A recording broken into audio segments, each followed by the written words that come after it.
atalgan faslda do'kon rastalardan topish mumkin bo'lgani bilan mutaxassislar tomonidan tabiiy pishib yetiladigan mavsumda yeyish tavsiya qilinadi. Chunki tabiiy yorug'lik, issiqlik va namlikda ushbu mahsulotda ozuqa moddalari to'planadi. Issiqxonada pishib yetilgan pomidor tabiiy pishgani singari vitamin va foydali moddalarga boy bo'lmaydi. Pomidor o'zining boy tarkibi tufayli yurak-qon tomir kasalliklarining oldini oladi.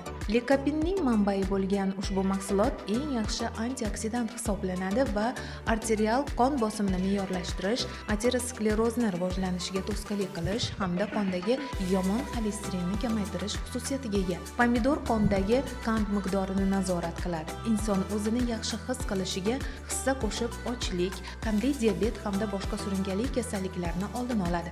Ushbu mahsulot tarkibida C vitamini miqdori limondagidan ham ko'proq bo'ladi. Ushbu vitamin to'qima hujayralari, milk, qon tomir hamda tish suyaklarining o'sishi va tiklanishi uchun muhim sanalib, immunitetni mustahkamlaydi.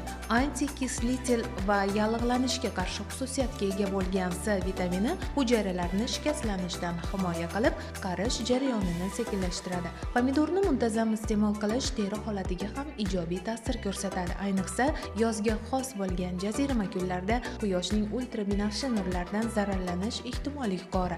Ushbu mahsulot pulpasida karotinoidlarning boyligi terini keng spektrli ultrabinafsha nurlardan himoya qiladi. Ammo bu SPF kremlarni qo'llamasa ham bo'ladi degani emas. Pomidor hazm qilish tizimi uchun ahamiyatli bo'lgan kletchatkaning koni. Uning iste'moldan keyin ichaklar peristaltikasi va ovqat hazm bo'lishi yaxshilanishiga sabab bo'ladi. Bu esa o'z navbatida teri salomatligi va inson kayfiyatiga yaxshi ta'sir ko'rsatadi. Ishonish qiyin bo'lishiga qaramasdan isbotlangan fakt. Pomidorga termik ishlov berilganda uning foydalilik xususiyati barra holdagisidan-da yuqori bo'ladi. Buning ikkita sababi bor. Birinchisi, pomidorning it uzumdoshlar oilasiga mansub ekani bilan bog'liq bo'lib, ushbu oilaga mansub mahsulotlar organizm uchun zarar bo'lgan alkaloid salaninni o'z ichiga oladi. Pomidorlarga termik ishlov berilganda esa uning miqdori kamayadi. Tarkibida mo'l ko'l bo'lgan tabiiy antioksidant likopinning konsentratsiyasi esa yuqori haroratda yanada ortadi va bu ikkinchi sabab hisoblanadi.